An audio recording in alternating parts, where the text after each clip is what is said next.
વિદ્યાર્થી મિત્રો, આપણે લાસ્ટ વિડિયો લેક્ચરમાં ડાલ્ટનનો પરમાણુય સિદ્ધાંત એના ઉપર ચર્ચા કરી અને રાસાયણિક સંયોગીકરણના નિયમો, કુલ 5 નિયમોની ચર્ચા આપણે અત્યાર સુધી પૂરી કરેલી છે.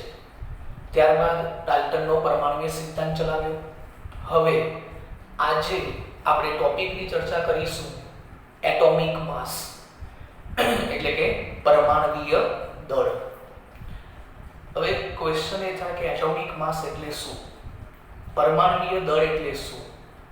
આમ તો જનરલી કેવું હોય છે કે આપણને ખબર છે કે ભાઈ હાઇડ્રોજનનું પરમાણુય દળ 1 ગ્રામ પર મોલ હોય છે, કાર્બનનો એટોમિક માસ 12 હોય છે, ઓક્સિજનનો એટોમિક માસ 16 હોય છે, નાઇટ્રોજનનો એટોમિક માસ 14 હોય છે. આ જનરલી આપણને આવું શીખવાડવામાં આવેલું છે 8, 9, 10 ના સ્ટાન્ડર્ડમાં. પણ ખરેખર એટોમિક માસ કેવી રીતે નક્કી કરાયો એની આપણે આજે ચર્ચા કરવાની છે. તો બેટા, આપણે જાણીએ છીએ કે કોઈ પણ વસ્તુ કે કોઈ પણ પદાર્થ એક દ્રવ્યનો બનેલો હોય છે, અને દ્રવ્ય એ શાનું બનેલું છે? અતિ સૂક્ષ્મ કણનું બનેલું છે. આપણે જાણીએ છીએ કે કોઈ પણ વસ્તુને અથવા તો કોઈ પણ પદાર્થને પોતાનું દળ હોય છે, માસ હોય છે. આ વસ્તુ, આ પદાર્થ, એને પોતાનું દળ હોય છે, એને આપણે શું કહીએ છીએ? દ્રવ્ય. એટલે ઇનડાયરેક્ટલી એવું કહેવાય કે દ્રવ્યને પણ પોતાનું દળ છે. હવે દ્રવ્ય શાનો બનેલો છે? અતિ સૂક્ષ્મ કણોનો. આ અતિ સૂક્ષ્મ કણને શું કહેવાય? પરમાણુ. તો કહેવાનો મતલબ કે જો દ્રવ્યને દળ હોય તો એની અંદર જે અતિ સૂક્ષ્મ કણ છે એનું પણ પોતાનું દળ હશે, કારણ કે એ અતિ સૂક્ષ્મ પાર્ટિકલ્સના દળ ભેગા થાય એટલે આખા દ્રવ્યનું દળ બનતું હશે. હવે આવા અતિ સૂક્ષ્મ કણને શું કહેવાય? પરમાણુ કહેવાય. શું કહેવાય બેટા? પરમાણુ કહેવાય. તો આ જે પરમાણુ છે એ પરમાણુને પણ પોતાનું શું હોવું જોઈએ? દળ હોવું જોઈએ. હવે આ દળ કઈ રીતે શોધવું? તો આમ તો બહુ મુશ્કેલ છે, કારણ કે પરમાણુ કેવો છે? અતિ સૂક્ષ્મ છે, નરી આંખે જોઈ શકાતો નથી, ખૂબ નાનકડો ભાગ છે. અને આવા અતિ નાનકડા ભાગનું, આવા અતિ નાનકડા પરમાણુનું દળ માપવું બહુ જ મુશ્કેલ છે, બહુ ડિફિકલ્ટ છે બેટા. એટલે આમ જોવા જઈએ તો પરમાણુનું દળ માપવું મુશ્કેલ કહેવાય. કેમ? કારણ કે પરમાણુ ખૂબ જ નાનો છે. પરંતુ અત્યારે આધુનિક સમયમાં લેટેસ્ટ ટેકનોલોજી બધી આવી ગઈ છે. ખૂબ નાનકડા ભાગનું પણ આપણે અવલોકન કરી શકીએ છીએ બેટા. તો આધુનિક સમયમાં આવા અતિ નાનકડા પરમાણુનું દળ માપવા માટે એક સાધન શોધવામાં આવ્યું. એક સાધનની મદદથી આપણે આવા નાનકડા પરમાણુનું દળ માપી શકાય છે, અને સાધનનું નામ છે દ્રવ્યમાન સ્પેક્ટ્રોમીટર અથવા માસ સ્પેક્ટ્રોમીટર અથવા દળ સ્પેક્ટ્રોમીટર. બધું એક જ છે. તો માસ સ્પેક્ટ્રોમીટર, દળ સ્પેક્ટ્રોમીટર આ એક સાધન છે જેમાં અતિ સૂક્ષ્મ પાર્ટિકલ્સનું પણ પરમાણુનું દળ ચોક્કસ રીતે એક્યુરેટ માપી શકાય છે. ઓકે, તો આપણે એના વિશે થોડી ચર્ચા કરીને લખીશું. તો આપણે જાણીએ છીએ કે પરમાણુ ખૂબ જ અતિ સૂક્ષ્મ હોય છે, તેથી પરમાણુનું દળ માપવું કેવું છે બેટા? મુશ્કેલ છે. પરંતુ આધુનિક સમયમાં દળ સ્પેક્ટ્રોમીટર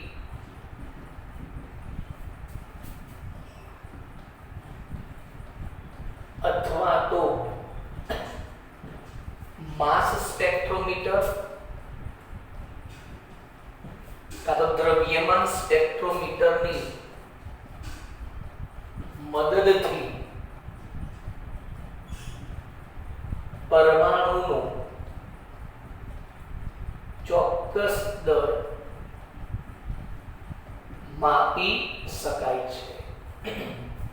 ઓકે, હવે આ તો અત્યારની વાત કરી, પણ જ્યારે ડાલ્ટને 1808 બધી વાતો કરી હતી, 1808 એટલે કઈ સદી કહેવાય? 19મી સદી.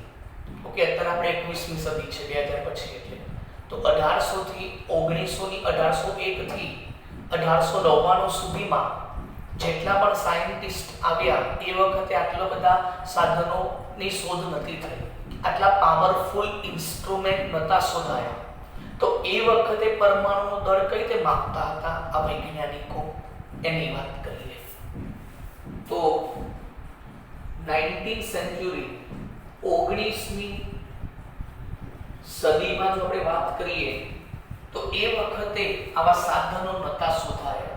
તો એ વખતે 19મી સદીમાં પરમાણુ જે છે એ પરમાણુને સાપેક્ષ રીતે, એટલે કે સાપેક્ષ પરમાણુય દળ તરીકે શોધવામાં આવતા હતા. એ વખતે સાપેક્ષ પરમાણુ દળ શોધાતો હતો. કોઈ બેટા સાપેક્ષ, કોઈની સાપેક્ષમાં પરમાણુનું દળ શોધવામાં આવતું હતું.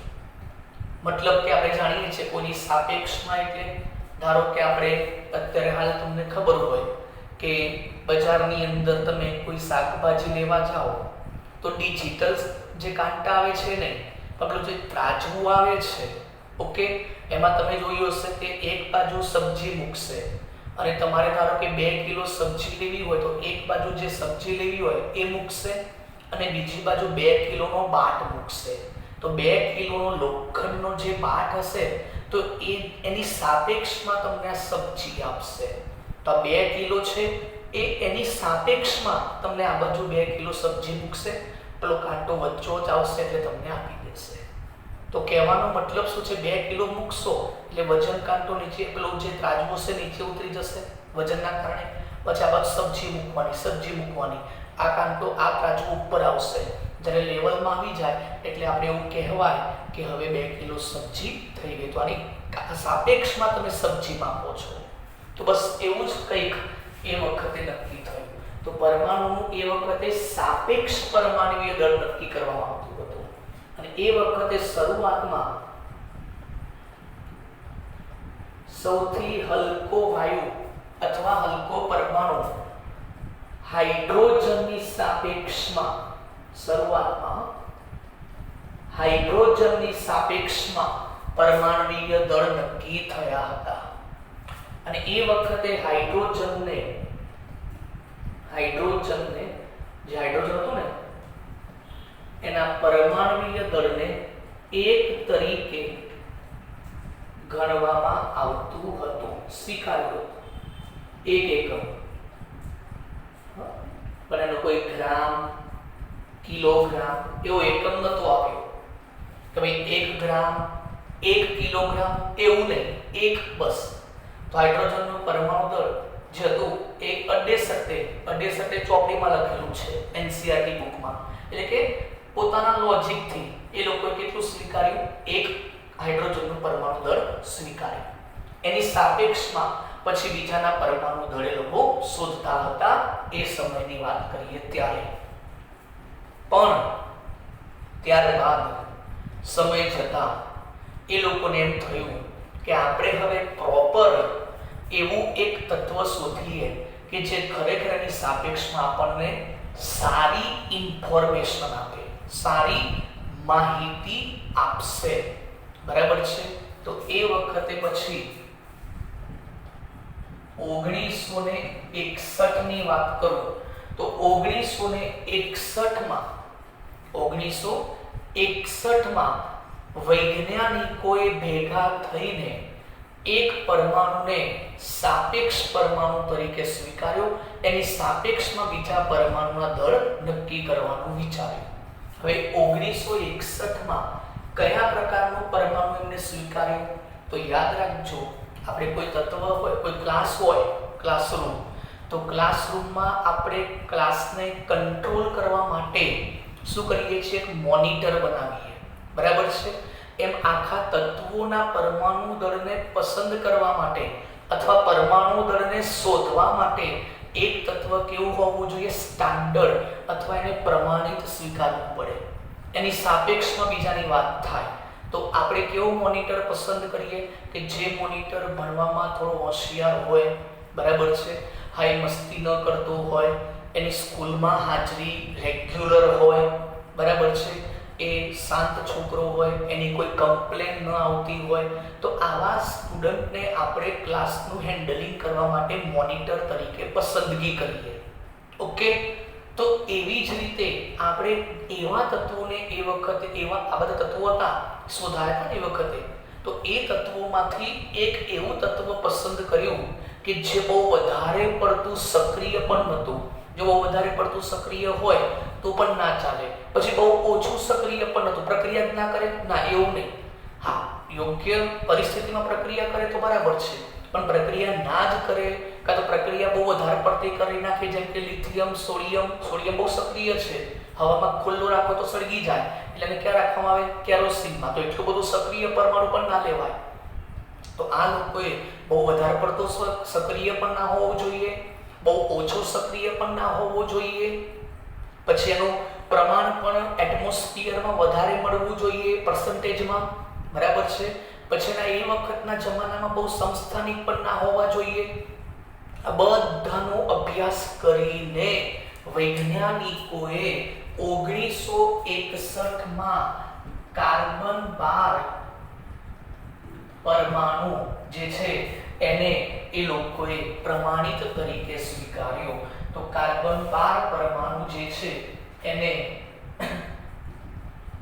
પ્રમાણિત તરીકે સ્વીકાર્યો અને એની સાપેક્ષમાં બધા પરમાણુ દળ નક્કી કરવામાં આવ્યા. કાર્બન 12 પરમાણુ, બરાબર? કાર્બનની ઉપર 12 શું બતાવે છે? એનું દળ બતાવે છે. તો કાર્બન 12 એક પરમાણુ છે, એને લોકોએ 1961માં એટલે તો ખબર પડી ગઈ હતી, તો કાર્બન 12 પરમાણુ જે છે એને સ્ટાન્ડર્ડ તરીકે સ્વીકાર્યો. એક્ચ્યુઅલી કાર્બન નામ તો 3 સમસ્થાનિક છે, કાર્બન 12, પછી કાર્બન 13 તે ઉપર એટોમિક માસ કહેવાય, પછી કાર્બન 14, બરાબર? પરમાણુ ક્રમાંક સરખા હોય, કાર્બન કયા નંબરનું છે? 6થા નંબરનું. પરમાણુ ક્રમાંક સરખા પણ પરમાણુ ભાર અલગ અલગ હોય ને એને શું કહેવાય? સમસ્થાનિક. આગળ આવશે. તો એ 1961માં બાકીના સમસ્થાનિકો નતા શોધાયા. આમ છે 3 છે, C12, C13, C14, બરાબર? પણ 1961માં બીજા 2 સમસ્થાનિકો નતા શોધાયા, એટલા માટે આપણે એને એ વખતે સ્ટાન્ડર્ડ સ્વીકાર્યો હતો. તો કાર્બન 12ની સાપેક્ષમાં અન્ય તત્વોના પરમાણુય દળ નક્કી કરવામાં આવતા હતા. ક્યારે? 1961 પછી. ઓકે, 1961 પછીની વાત છે. શરૂઆતમાં હાઇડ્રોજન, પછી કોણ આવ્યું બેટા? કાર્બન 12. આપણે જાણીએ છીએ કે જનરલી પરમાણુ દળ કયા એકમમાં મપાય? આપણે એવું વિચારીએ તો જેમ આપણે કહેતા કિલોગ્રામ, તો કિલોગ્રામમાં મપાય, પછી કિલોગ્રામમાંથી ગ્રામમાં જવું હોય તો એ જવાય કિલોગ્રામ, પછી કિલોગ્રામમાંથી ગ્રામમાં જવું હોય તો કેટલા વડે ગુણવા પડે? 1000 વડે. ઓકે, તો આ પરમાણુના દળને નક્કી કરવા માટે પરમાણુના દળને નક્કી કરવા માટેનો જે એકમ હતો એ એકમ હતો AMU. કયો તો? AMU, એટોમિક માસ યુનિટ, અથવા હાલના સમયમાં એને સ્મોલ યુ પણ કહેવાય, યુનિફાઈડ માસ, એકાકીકૃત દળ, એક પાર્ટિકલ્સનું દળ. યુનિ એટલે એક, યુનિફાઈડ માસ અથવા શું કહેવાય? AMU, એટોમિક માસ યુનિટ. તો પરમાણુ દળને કયા એકમમાં રિપ્રેઝન્ટ કરવામાં આવે છે? AMU, એટોમિક માસ યુનિટમાં રિપ્રેઝન્ટ કરવામાં આવે છે. ઓકે, હવે સમજો બેટા, હું તમને એક વાત કરું કે મારા જોડે આ કાર્બન પરમાણુ છે, કાર્બન તત્વ છે. કયું તત્વ છે બેટા? કાર્બન તત્વ છે. આ કાર્બન તત્વમાં અસંખ્ય પરમાણુઓ કોના છે બેટા? કાર્બનના છે. આપણે જાણીએ છીએ કોઈ પણ તત્વ શાનો બનેલો છે? અસંખ્ય પરમાણુઓનો. તો આમાં એક પરમાણુ નહીં, આમાં તો અસંખ્ય પરમાણુ, જ્યારે કાર્બન 12 છે એવું સમજી લો. તો અસંખ્ય પરમાણુઓ આની અંદર આવેલા છે. હવે આમાં એક કાર્બન પરમાણુ C12, એક સિંગલ અતિ સૂક્ષ્મ કાર્બન પરમાણુ દળ કેટલું? તો દ્રવ્યમાન સ્પેક્ટ્રોમીટરની મદદથી વૈજ્ઞાનિકોએ એક કાર્બન પરમાણુ દળ લખું છું, એક C12 એટોમિક માસ, એનું પરમાણુય દળ નક્કી થયું 1.992648 ગુણ્યા 10⁻23 ગ્રામ. યાદ રાખજો હો બેટા, એક સિંગલ, દેખો -23 છે, બહુ જ નાની વેલ્યુ કહેવાય બેટા. -23 એટલે બહુ નાની વેલ્યુ બેટા. તો 1.992648 ગુણ્યા 10⁻23 ગ્રામ એક સિંગલ કાર્બન પરમાણુનું દળ. કાર્બન 12 પરમાણુ દળ ગ્રામમાં હો બેટા, ગ્રામમાં. પણ આપણે તો સાહેબ તમે AMU માં કીધું છે, વાત સાચી. તો પછી હું તમને એક વાત કરું કે આ જે કાર્બન 12 લખ્યું છે ને બેટા, ધ્યાન રાખજો. એક કાર્બન પરમાણુ દળ કેટલા AMU થાય? AMU ની વાત કરું છું. આ એક કાર્બન જે છે ને, એક કાર્બન 12 લખો તો એ ચાલે હો બેટા. એનું પરમાણુ દળ કેટલા AMU થાય? તો વૈજ્ઞાનિકોએ શું કર્યું? એક ત્રાજવામાં કાર્બન 12 લીધો, એક બરાબર છે, અને બીજા ત્રાજવામાં એટલે એ લોકોએ પ્રયોગ કર્યો અને સામેની બાજુએ હાઇડ્રોજન નાખ્યા, હાઇડ્રોજન ઉમેર્યા. તો હાઇડ્રોજનનું પરમાણુ દળ કેટલું સ્વીકારવામાં આવ્યું હતું? 1. તો એવા 12 હાઇડ્રોજનના નાના પાર્ટિકલ્સ એડ કરવામાં આવ્યા. તો આ બાજુ કાર્બન મૂક્યો, સામે કેટલા હાઇડ્રોજન મૂક્યા લોકોએ? 12. એનો મતલબ શું ફાઇનલ થયો કે આવા 12 ગણા હાઇડ્રોજન મૂકો ત્યારે એક કાર્બન પરમાણુનું દળ થાય છે. આવા 12 હાઇડ્રોજન મૂક્યા ત્યારે એક કાર્બન પરમાણુનું દળ થયું અને એ પરમાણુના દળને શું કહેવામાં આવે છે? AMU. એટલે 12 AMU. ક્લિયર? એટોમિક માસ યુનિટ. એક કાર્બન પરમાણુ કેટલા AMU બતાવે છે? 12 AMU. AMU એ પરમાણુ દળને નક્કી કરવાનો એકમ છે. હા, જેમ મેં કીધું કિલોગ્રામમાંથી ગ્રામમાં જવું હોય તો જવાય.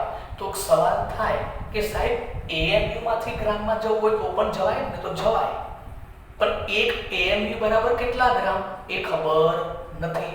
તો આપણે શોધી નાખીએ બેટા. હવે તો જુઓ, એક કાર્બન 12 પરમાણુ દળ કેટલા AMU છે? 12 AMU છે. હું એમ પૂછું કે એક AMU બરાબર કેટલા? એક AMU બરાબર કેટલા? તો 12 ક્યાં આવશે? છેદમાં. અરે ભાઈ એક લખો તો 12 ક્યાં આવશે? છેદમાં. તો બોલો એક AMU બરાબર કેટલા થાય? તો 12 એ 12 ક્યાં આવશે? છેદમાં આવશે બેટા. તો એક કાર્બન પરમાણુ દળ ભાગ્યા 12. સમજી ગયા આખી વાત? આ કાર્બન 12 લખો તો એ ચાલશે બેટા, કારણ કાર્બન 12 ને પ્રમાણિત કર્યો તો. જો ફરીથી જો બેટા, એક કાર્બન 12 પરમાણુ દળ કેટલું છે? 12 AMU. AMU એ કોનો યુનિટ છે? એટોમિક માસ નો, પરમાણુ દળનો યુનિટ છે. પણ તમારે ગ્રામમાં ફેરવવું હોય તો જેમ 1 કિલોગ્રામ તમને મળ્યું હોય અને તમારે ગ્રામમાં ફેરવવું હોય તો તમે શું કરશો? કિલોગ્રામ ગુણ્યા 1000 કરશો તો ગ્રામ થઈ જાય ના થઈ જાય બેટા? તો એ રીતે તમારે AMU માંથી ગ્રામમાં જવું હોય તો તમને ખબર તો હોવી જોઈએ ને કે એક AMU બરાબર કેટલા ગ્રામ. તો પછી આપણે જોઈએ આ તો છે જ કે એક કાર્બન 12 પરમાણુનું દળ 12 AMU છે તો 1 AMU બરાબર કેટલું તો 1 AMU બરાબર આ 12 છેદમાં આવે તો કાર્બન પરમાણુ દળ ભાગ્યા 12 ઓકે તો હવે 1 AMU બરાબર ચલો એક કાર્બન પરમાણુ દળ તમે ઉપર શોધ્યું છે બોલો ગ્રામમાં કેટલું બોલો છો દીકરા ઉપર છે ને કેટલું આ છે ને દેખાઈ ગયું તો 1.992648 ગુણ્યા 10 ની -23 ગ્રામ બહુ અતિ સૂક્ષ્મ ભાગ્યા 12 is equal upon 12 તો પછી આનો કેલ્શિયમ તમે ભાગાકાર કરો ને 1.992648 ભાગ્યા 12 કરો તો આન્સર આવશે 0.166 054 55 લખો તો એ ચાલશે ચોપડી પ્રમાણે ગુણ્યા 10 ની -23 ગ્રામ ઓકે હવે આપણે પોઈન્ટ ને ક્યાં ખસેડીએ બેટા બોલો જમણી બાજુ ડાબી બાજુ ખસે તો પ્લસ જમણી બાજુ ખસે તો માઈનસ તો લાસ્ટ આન્સર 1 AMU બરાબર 1.66056 -23 અને -1 એટલે -24 થાય બેટા ઓકે તો ચોપડીમાં NCERT બુકમાં તમને આ ડાયરેક્ટ આપ્યું છે બેટા કે 1 AMU બરાબર કેટલા ગ્રામ તો 1.66056 ગુણ્યા 10 ની -24 ગ્રામ 1.66056 ગુણ્યા 10 ની -24 ગ્રામ જેમ 1 કિલોગ્રામ બરાબર કેટલા ગ્રામ 1000 એમ 1 AMU બરાબર કેટલા ગ્રામ 1.66056 ગુણ્યા 10 ની -24 ગ્રામ ટેક્સ્ટ બુકમાં ડાયરેક્ટ આપ્યું છે ખબર પડી મને કઈ શોધ્યું તો બોલો કાર્બનનું પરમાણુ ભાર કેટલાની સાપેક્ષમાં શોધાય એક કાર્બન પરમાણુ દળ ભાગ્યા 12 એટલે 1/12 શું કહેવાય 1/12 જેટલું હોય છે 1 AMU બરાબર હો બેટા કમ્પ્લીટ તો આ સિમ્પલ બહુ ઈઝી પ્રશ્ન છે પણ એક સિંગલ કાર્બન પરમાણુ દળમાં જાણતા હોય તો તમને ગ્રામમાં જવાબ મળી જાય એક ઉદાહરણ આપીને વાત કરું સપોઝ આ રીતે આપણે હાઇડ્રોજન તત્વ લઈએ સમજો બેટા હા બહુ ઈઝી છે બધું ચલો આપણે આ રીતે હાઇડ્રોજન તત્વ લઈશું તો હાઇડ્રોજન તત્વમાં પણ આપણે જાણીએ છીએ બેટા અસંખ્ય શું હશે હાઇડ્રોજનના પરમાણુ હશે તો અસંખ્ય હાઇડ્રોજનના પરમાણુ હશે એમાંથી કોઈ પણ એક હાઇડ્રોજન પરમાણુનું દળ એક હાઇડ્રોજન પરમાણુનું દળ આપણે દ્રવ્યમાન સ્પેક્ટ્રોમીટરની મદદથી માપીએ તો એ મળ્યું 1.6736 ગુણ્યા 10 ની -24 ગ્રામ એક નાનકડા હાઇડ્રોજન પરમાણુ દળ કેટલું મળ્યું 1.6736 ગુણ્યા 10 ની -24 ગ્રામ માઈનસમાં જ આવશે બેટા કારણ કે અતિ સૂક્ષ્મ હોય છે તો ચલો હવે આપણે તમે એમ પૂછો કે ભાઈ AMU માં જવાબ શોધો હાઇડ્રોજનનું પરમાણુય દળ કેટલું હાઇડ્રોજનનું પરમાણુય દળ કેટલું એક પરમાણુ દળ તો ખબર પડી ને તો પરમાણુય દળ કેટલું બધા ભેગા થાય તો દળ કેટલું થાય પરમાણુય દળ કેટલું થાય તો જુઓ આપણે પદ મૂકી શકાય જવાબ શામાં લાવો છે AMU માં તો અહીંથી પદ મૂકો ચલો શું મૂકશો 1.66056 ગુણ્યા 10 ની -24 ગ્રામ is equal to 1 AMU atomic mass unit તો therefore બોલો કેટલા છે 1.6736 ગુણ્યા 10 ની -24 ગ્રામ is equal to કેટલા AMU હાઇડ્રોજન માટે વાત થાય છે તો શું થશે બોલો તો ચોકડી ગુણાકાર ને તો 1.6736 ગુણ્યા 10⁻24 ગ્રામ ગુણ્યા 1 AMU ભાગ્યા 1.66056 ગુણ્યા 10⁻24 ગ્રામ. આ તો ઉડી જવાના. તો આનો તમે કેલ્સીમાં ભાગાકાર કરજો તો આન્સર આવશે 1.0078 AMU. આ બંનેનો ભાગાકાર કરજો તો 1.0078 AMU અને એપ્રોક્સિમેટલી જો તમે લખો તો 1.008 છે પણ 7 હોય તો ખબર છે ને 5 કરતા મોટા હોય તો એક ઉમેરવાનો AMU લખી શકાય અથવા યુનિફાઈડ માસ પણ લખી શકાય. યુ એટલે ખબર પડી બેટા યુનિફાઈડ માસ. તો આપણે જે કહેતા હાઇડ્રોજનનો પરમાણુય દળ કેટલો 1 1.00 એટલે એક જ કહેવાય બેટા. તો હવે ખબર પડી હાઇડ્રોજનનો પરમાણુય દળ કેટલો 1. સમજો કઈ રીતે હવે ખબર પડી.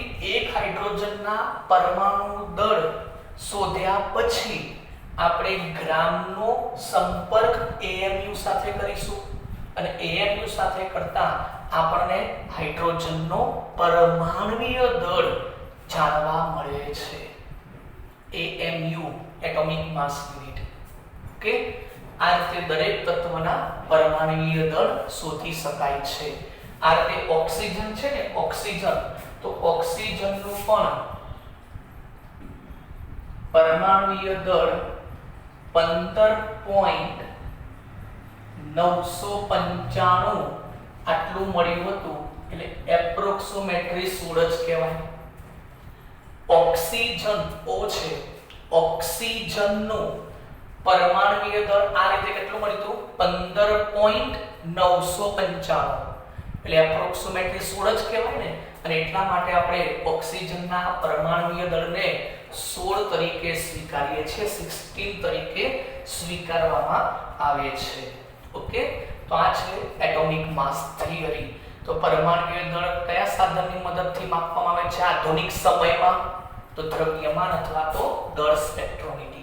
શરૂઆતમાં હાઇડ્રોજનની સાપેક્ષમાં વાત કરવામાં આવી હતી. હાઇડ્રોજનનું કેટલું સ્વીકારવામાં આવ્યું હતું 1, બરાબર છે. પછી કોને પ્રમાણિત કરવામાં આવ્યું 1961 માં? કાર્બન 12 ને પ્રમાણિત કરવામાં આવ્યો. કાર્બન 12 એક કાર્બન 12 નું પરમાણુય દળ, એક કાર્બન 12 નું દળ કેટલું લેવામાં આવ્યું હતું 12 AMU. તો 1 AMU બરાબર કેટલા થાય? તો 12 છેદમાં આવશે અને આ રીતે ગણતરી કરી જવાબ શોધી શકાય. ઓકે, જોઈ લો બેટા થિયરી.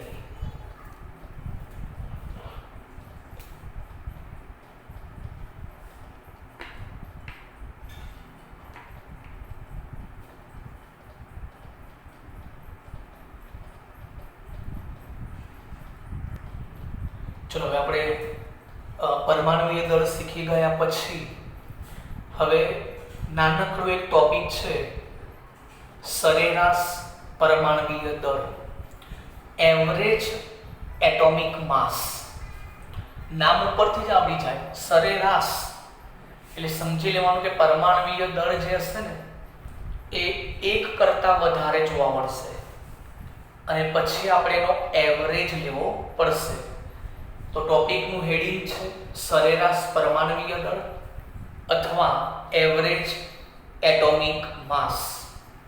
તો જ્યારે કુદરતમાંથી જે તત્વો આપણને મળે છે એ તત્વો 2 કે 2 કરતા વધારે સ્વરૂપે જોવા મળે, તત્વ એ જ હોય પણ એનો પરમાણુ ભાર અલગ અલગ હોય. તત્વ તો એક જ હોય પણ એના સ્વરૂપો અલગ અલગ હોય, એનો પરમાણુ ભાર અલગ અલગ હોય. તો પછી એ વખતે આપણે સરેરાશ પરમાણુય દળ શોધવો પડે બેટા. હવે એનું મળી આવતું પ્રમાણ જે કહેવાય કુદરતમાં પર્સન્ટેજમાં એ પણ કેવું હશે? અલગ અલગ હશે. જેમ કે આપણે જાણીએ છીએ કે કાર્બન, તો કાર્બનના 3 સમસ્થાનિકો છે. Carbon 12, carbon 13, carbon 14. સમસ્થાનિક એટલે શું? તો પરમાણુ ક્રમાંક સરખો હોય પણ પરમાણુ દળાંક જુદો જુદો હોય.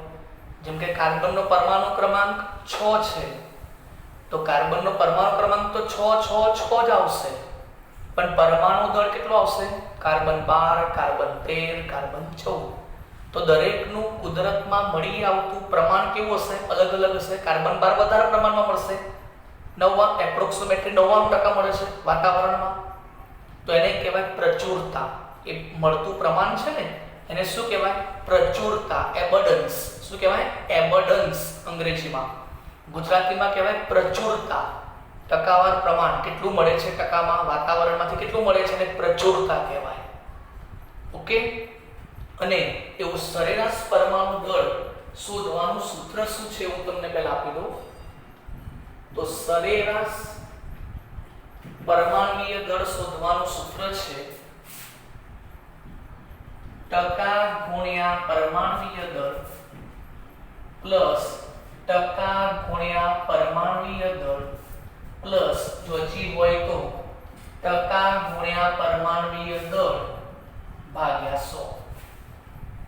જો બે સમસ્થાનિક હોય તો એના મળી આવતું પ્રમાણ ટકામાં આપેલું હશે, ટકામાં આપેલું જ હશે, પરમાણ્વીય દળ પણ આપેલું જ હશે.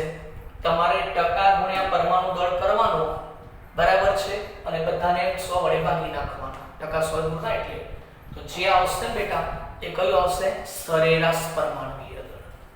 દાખલા તરીકે હું તમને વાત કરું કે મારા જોડે બોરોન છે,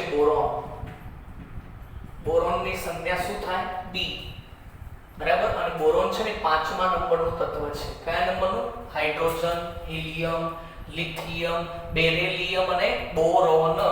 તો બોરોન 5મા નંબરનું તત્વ છે. હવે બોરોનના છે ને બે સમસ્થાનિકો છે. એક બોરોન 5મા નંબરનું તો ખરું જ, પણ પરમાણુ ભાર એકનો 10 છે અને એકનો 11 છે. પરમાણુ ભાર અલગ અલગ છે. તે શું કહેવાય? આ બંને સમસ્થાનિકો કહેવાય. અંગ્રેજીમાં આઇસોટોપ્સ કહેવાય. આઇસોટોપ. તો આ જે બોરોન 10 છે એનું કુદરતી રીતે વાતાવરણમાંથી મળી આવતું પ્રમાણ હતું 19%, કુદરતી રીતે એટમોસ્ફિયરમાં. અને બોરોન જે 11 છે એનું પ્રમાણ મળે છે 81%. કેટલું બેટા? 81% એટમોસ્ફિયરમાં. તો 19% બોરોન 10 અને 81% બોરોન 11 મળે છે, બરાબર. તો હવે બોલો, આમાં તો બે પરમાણુ ગણાય, તો હવે સરેરાશ શોધવો હોય તો બોરોનનો સરેરાશ પરમાણ્વીય દળ કઈ રીતે શોધાય બેટા? તો શું કીધું? ટકા ગુણ્યા પરમાણ્વીય દળ. ટકા કેટલા છે? 19 ગુણ્યા પરમાણ્વીય દળ કેટલો કહેવાય? 10 પ્લસ 81%, બરાબર. એનો અનાનો પરમાણુ કોનો છે? 11 છે ને, આના માટે છે ને પરમાણુ ક્રમાંક નહીં, પરમાણુ દળ આ કહેવાય 11 ભાગ્યા 100. 19 ગુણ્યા 10 એટલે 190. ઓકે.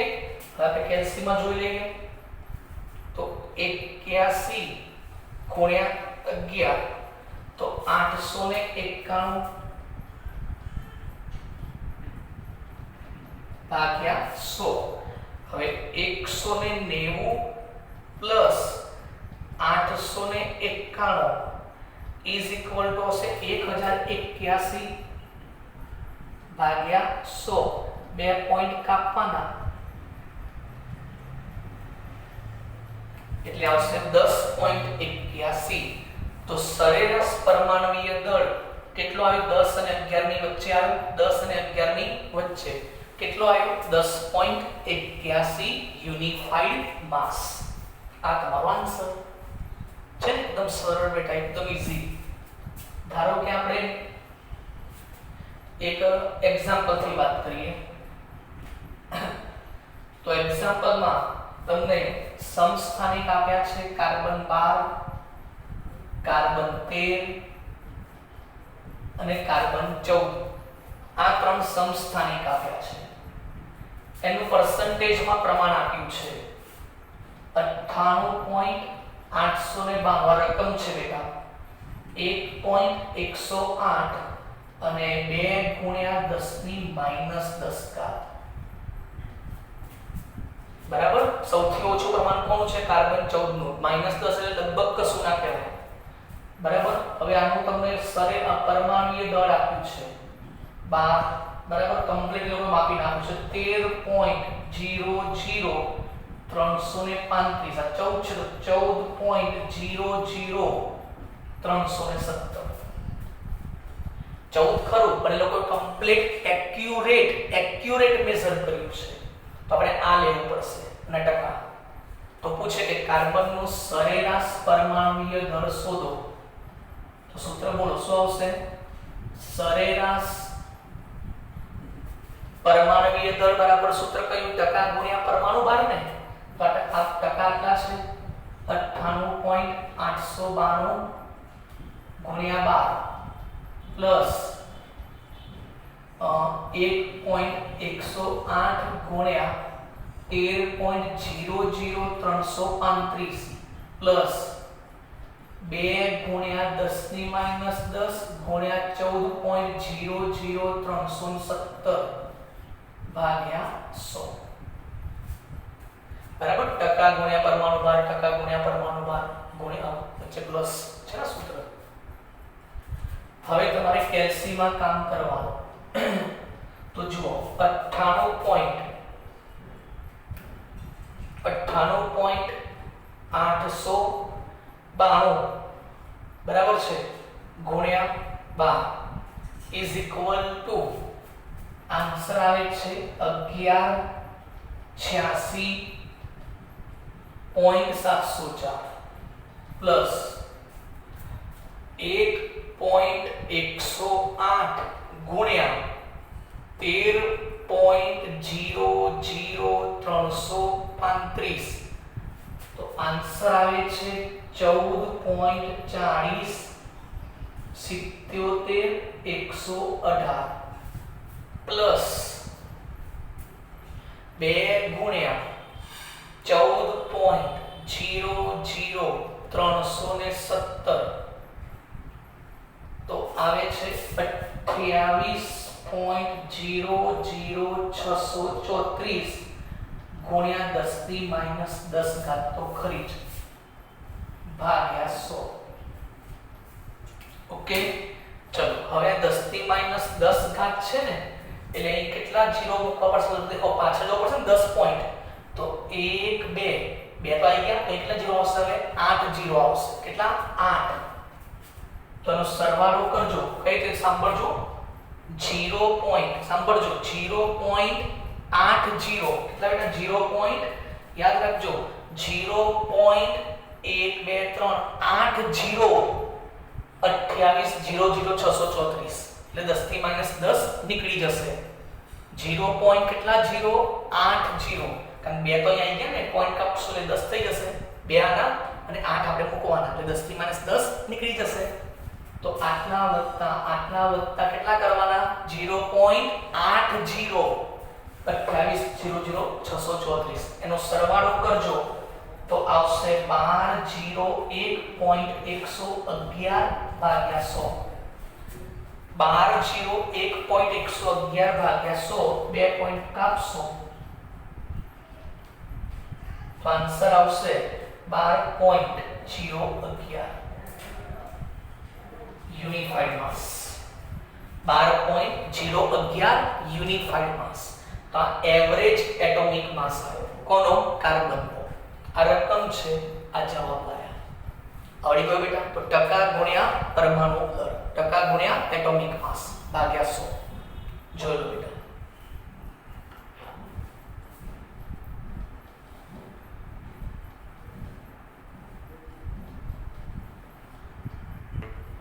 ચલો બેટા હવે એકદમ સિમ્પલ ટોપિક છે આણ્વીય દળ. અંગ્રેજીમાં કહેવાય મોલિક્યુલર માસ. બહુ સિમ્પલ છે. તમને માધ્યમિકમાં પણ 8 9 10th માં પણ કદાચ શીખવાડવામાં આવ્યું હશે. તો જે રીતે પરમાણુઓ ભેગા થાય, પરમાણુઓ એકબીજા સાથે સંયોજાય તો શું બને છે બેટા? અણુ બને છે. તો એ જ રીતે પરમાણુય દળ એકબીજા સાથે ભેગા થાય તો શું બને બેટા? આણ્વીય દળ. એટલે કે પરમાણ્વીય દળનો સરવાળો કરતા આણ્વીય દળ મળે છે, શોધી શકાય છે. તો પરમાણ્વીય દળ તમને અમુક યાદ હોવા જોઈએ. આમ તો પરફેક્ટ હોય. ધારો કે હાઇડ્રોજનનો કેટલો 1.008, પણ આપણે એપ્રોક્સિમેટલી કેટલો લખીએ છીએ 1. તો અમુક તમારે યાદ રાખવાના, જેમ કે હાઇડ્રોજનનો એટોમિક માસ 1, ઓક્સિજનનો 16, નાઇટ્રોજનનો 14, ક્લોરીનનો 35.5, કાર્બનનો 12, સલ્ફરનો 32. ઓકે, મેઇન જે છે ને એ તમારે ખાસ યાદ રાખવાનું, બરાબર. જેમ જેમ આવશે એમ આપણે કહેતા રહીશું, પણ આ તમારે એક શરૂઆતના બેઝિક છે બધા, તો આ તમારે ખાસ યાદ રાખવાનું. સોડિયમ હોય તો સોડિયમનો પરમાણુ ભાર 23, બરાબર. આ બધા પરમાણુ દળ છે, એટોમિક માસ. ચલો હવે આણ્વીય દળ શોધવાનું પૂછાય તો પરમાણ્વીય દળનો શું કરવાનો? સરવાળો. દાખલા તરીકે પાણીનો આણ્વીય દળ કેટલો થાય? તો પહેલા તો પાણીનું અણુ સૂત્ર કયું છે બેટા? H2O. અણુ સૂત્ર આવે ને તો જ ખબર પડે. આણ્વીય સૂત્ર, મોલેક્યુલર ફોર્મ્યુલા. પાણીનું અણુ સૂત્ર કયું બેટા? H2O. તો H2O નો આણ્વીય દળ ઇઝ ઇક્વલ ટુ કોનો સરવાળો બેટા? પરમાણ્વીય દળનો સરવાળો. બોલો કયા કયા પરમાણુ છે? હાઇડ્રોજન અને ઓક્સિજન. હાઇડ્રોજનના કેટલા પરમાણુ છે? 2. તો 2 કૌંસમાં H નો પરમાણ્વીય દળ, બરાબર ને, પરમાણુ દળનો સરવાળો, પ્લસ હવે ઓક્સિજનનો એક જ પરમાણુ છે તો એક ના લખો તો એ ચાલશે, ઓક્સિજનનો પરમાણ્વીય દળ. ઓકે, તો 2 ગુણ્યા, ચલો H નો એટોમિક માસ કેટલો છે? 1, અને ઓક્સિજનનો કેટલો છે? 16. તો 2 + 16 કેટલો આવશે? 18. તો આને કહેવાય 18U અથવા તો 18 યુનિફાઈડ માસ. એક H2O નો આણ્વીય દળ, U એટલે યુનિક, એક H2O નો આણ્વીય દળ કેટલો? 18. એ રીતે પૂછાય ગ્લુકોઝનો આણ્વીય દળ કેટલો થાય? તો ગ્લુકોઝનું સૂત્ર તમને ખબર હશે, C6H12O6.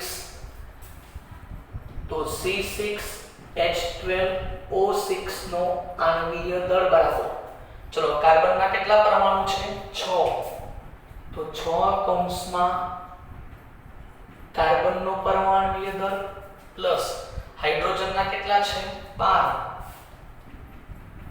તો 12 કૌંસમાં H નો પરમાણ્વીય દળ પ્લસ ઓક્સિજનના કેટલા છે? 6. તો 6 કૌંસમાં 6 ગુણ્યા ઓક્સિજનનો પરમાણ્વીય દળ. ચલો 6 કૌંસમાં કાર્બનનો કેટલો છે? 12, હાઇડ્રોજનનો કેટલો છે? 1, અને ઓક્સિજનનો કેટલો છે? 16. 12 ગુણ્યા 6 72, 12 અને 16 ગુણ્યા 6 96. આનો સરવાળો કરજો તો આવશે 180. તો ગ્લુકોઝનો આણ્વીય દળ કેટલો બેટા? 180. અને છેલ્લું ઉદાહરણ તમને બધા આવડી જશે, મિથેન. મિથેનનું સૂત્ર શું થાય બેટા? CH4. મિથેનનું સૂત્ર શું થાય બેટા? CH4. તો CH4 નો મિથેનનો આણ્વીય દળ, તો કાર્બન એક જ છે ને, તો એક કૌંસમાં કાર્બનનો પરમાણ્વીય દળ H 4 વખત છે ને, તો 4 કૌંસમાં H નો પરમાણ્વીય દળ. ઓકે, ચલો કાર્બનનો કેટલો છે? 12, હાઇડ્રોજનનો કેટલો છે? 1. તો 12 + 4 કેટલા થાય? 16. 16. તો 16 AMU. ઓકે, તો મિથેનનો અણુભાર કેટલો? 16. આવડી જશે બેટા. તો બહુ સિમ્પલ ટોપિક છે. પરમાણ્વીય દળનો સરવાળો કરીએ તો આણ્વીય દળ શોધી શકાય. ઓકે, તો આજે આપણે અહીં સુધી લેક્ચર રાખીએ છીએ. નવા વિડિયો લેક્ચર સાથે આપણે મળીશું બેટા. ઓકે.